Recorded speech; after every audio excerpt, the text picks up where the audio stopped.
Patuloy po ang inyong pagsubaybay sa palatuntunang CMN Pilipinas.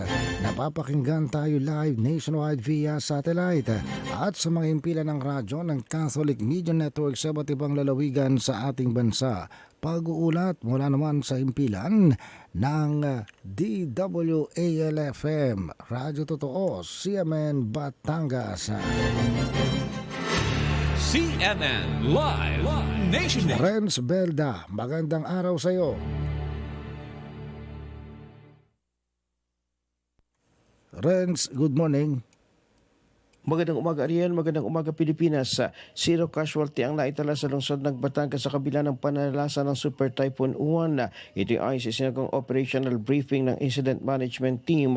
Binigyang diin sa naturang pagpupulong na ang maagang pagpapalabas na direktiba ng pamahalang lungsod para sa preemptive evacuation at sa maagap na pagtugon ng publiko sa abiso na huwag lumabas kung hindi kinakailangan upang maiwasan ng anumang casualty.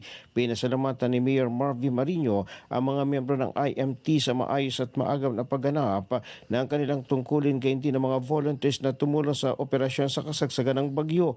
Nagulat din ang mga miyembro ng IMT hinggil sa mga hakbang na kanilang isinagawa sa mga datos na natanggap kaugnay ng pinsalang dulot ni Uwan. Ganap na alas 2:30 ng hapon kahapon ng opisyal na i-demobilize ang IMT habang ang mga operasyon ay pagpapatuloy ng Emergency Operations Center sa pamagitan ng Interagency Coordination.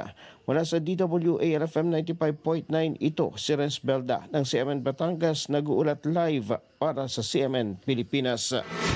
CNN Live Nationwide. Maraming salamat, Renz Belda, mula po sa himpilan ng DWALFM, Radyo Totoo, CMN Batangas. Sa iba pang